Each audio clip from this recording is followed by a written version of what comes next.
Hello बच्चों, मेरा नाम है मोहित और आपका स्वागत हमारे यूट्यूब चैनल हिस्ट्री चैंपियन में। तो जैसा कि आप जानते हो, अगर आप बीए फोर्थ सेमेस्टर के विद्यार्थी हो या फिर अन्य कोई सेमेस्टर के विद्यार्थी हो और आपका पेपर होने वाला है इंडियन पॉलिटी एंड एडमिनिस्ट्रेशन, तो इससे संबंधित जितने भी लॉन्ग टाइप क्वेश्चन होने वाले हैं वो मैं आपको करवाने वाला हूँ। साथ के साथ मैं आपको जो पेपर का किस प्रकार का पैटर्न होगा वो भी साथ के साथ मैं आपको करवा दूंगा। तो आपको क्या करना है, सबसे पहले चैनल को सब्सक्राइब कर देना है, वीडियो को लाइक कर देना और अपने दोस्तों को जोर से शेयर कर देना है। जैसे लाइक करोगे नीचे हाइप का बटन आएगा वो दबा देना है। और आप में से काफ़ी बच्चे हैं ना वो चैनल को सब्सक्राइब नहीं करते हैं, तो जल्दी से सब्सक्राइब कर दो। अपने को 10 के जो सब्सक्राइबर है वहाँ तक जल्दी से जल्दी तक पहुँचना है।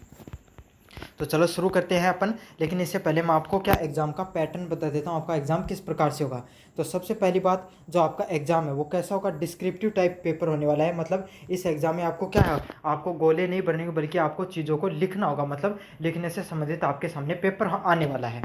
और जो पेपर होगा वो आपको दो खंड में आएगा, खंड ए और खंड ब।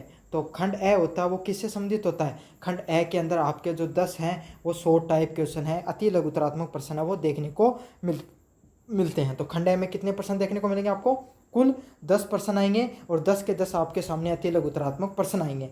खंड ब की बात करूं मैं, उसमें आपके सामने टोटल 8 प्रकार के प्रश्न पूछे जाएंगे और उसमें से मतलब चारों यूनिट से 8 प्रकार के 8 प्रश्न आएंगे और उसमें से आपको कितने करने होते हैं, कुल 4 प्रश्न है वो करने होते हैं। चारों प्रश्न निबंधात्मक आपके सामने देखने को मिलते हैं। तो इन जो आपका होता है इसमें इस पेपर में निबंधात्मक प्रश्नों का ज़्यादा इंपॉर्टेंस रहता है। तो चलो इसीलिए मैंने आपको निबंधात्मक प्रश्न करवा रहा हूँ। इन प्रश्नों को एग्जाम में जाने से पहले एक बार जरूर से अच्छे से देख लेना।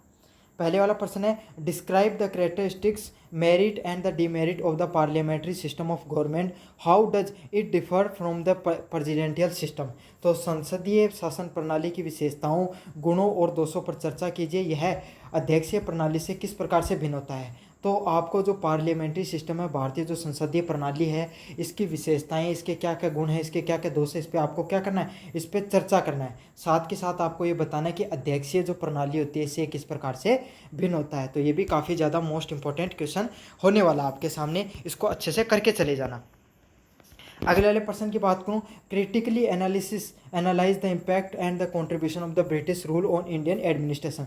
तो भारतीय प्रशासन पर ब्रिटिश शासन के प्रभाव और योगदान का आलोचनात्मक आपको क्या करना है, विश्लेषण करना है।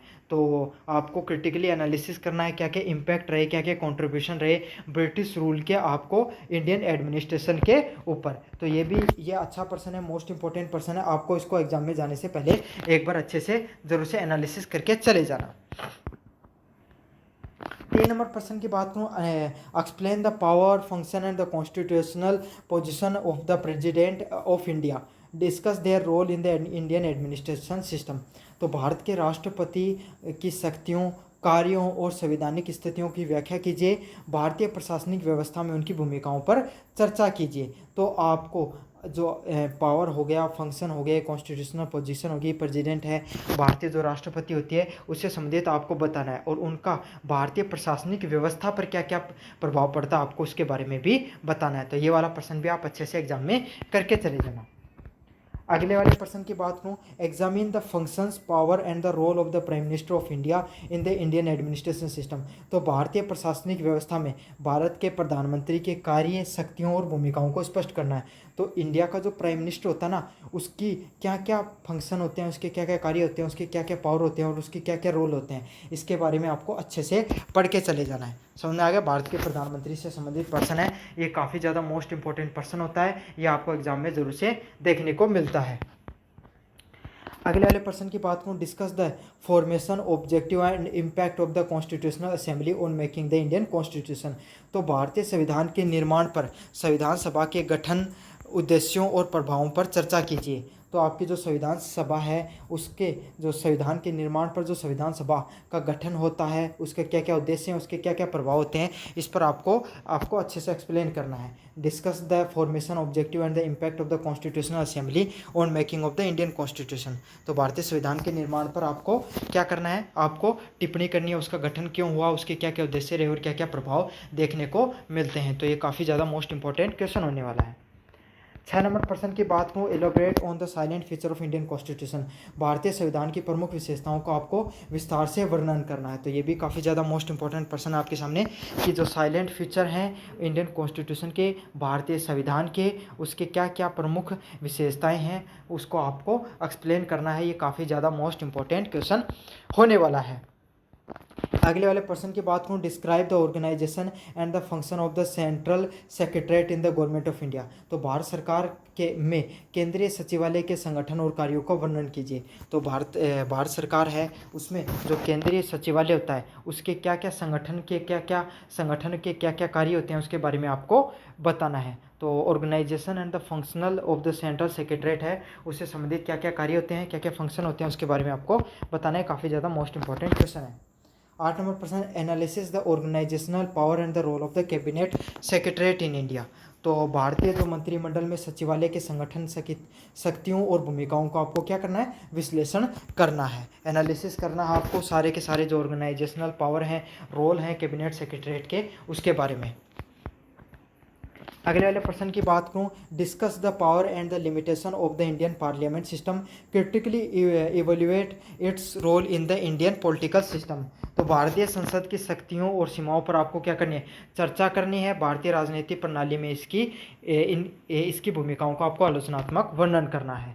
तो discuss the power and the limitation of the Indian parliament, critically evaluate its role in the Indian political system, तो आपको जो पावर हैं एंड लिमिटेशन है इंडियन पार्लियामेंट की उसके बारे में बताना है। आपको पावर भी बतानी है, उनकी लिमिटेशन भी बतानी है, और क्या क्या रोल है इंडियन पॉलिटिकल सिस्टम में आपका इंडियन पार्लियामेंट का, उसके बारे में भी आपको बताना है। तो ये भी काफ़ी ज़्यादा मोस्ट इंपॉर्टेंट क्वेश्चन होने वाला है, इसको भी आप अच्छे से करके चले जाना। अगले वाले प्रश्न की बात करूँ, explain the organisation judiciary and the power of the supreme court in India, discuss its evolving power in the Indian political system, तो भारत के सर्वोच्च न्यायालय के संगठन, क्षेत्राधिकार और शक्तियों की व्याख्या कीजिए। भारतीय राजनीतिक प्रणाली में इसकी विकसित होती भूमिकाओं पर चर्चा कीजिए। तो भारत में जो सर्वोच्च न्यायालय है उसके जो संगठन है उसका क्या क्षेत्राधिकार है, क्या उसकी शक्तियां हैं, उसके बारे में आपको क्या करना है, व्याख्या करनी है, और इसके राजनीतिक प्रणाली में कैसी क्या भूमिका होती है, विकसित क्या भूमिका होती है, इसके बारे में आपको बताना है। तो भारत के सर्वोच्च न्यायालय से संबंधित जो संगठनात्मक शक्तियां हैं और क्षेत्र अधिकार है उससे संबंधित आपको एक्सप्लेनेशन करना है। ये भी काफ़ी ज़्यादा मोस्ट इंपॉर्टेंट क्वेश्चन होने वाला आपके सामने। अगले वाले प्रश्न की तरफ बात करूँ, examine the appointment power and the function and the role of the controller auditor general CAG of India in the financial administration, तो भारतीय वित्तीय प्रशासन में भारत के नियंत्रण और महालेखा परीक्षक केग की भूमिका के बारे में बताना है, और उसकी क्या शक्तियाँ, कार्य और भूमिकाएं होती हैं इसके बारे में आपको बताना है। तो भारतीय प्रशासन में जो केग होता है, भारत के नियंत्रण महालेखाक परीक्षक केग की नियुक्ति कौन करता है, उसके क्या कार्य होते हैं और उसकी क्या भूमिका होती है, इसके बारे में आपको बताना है।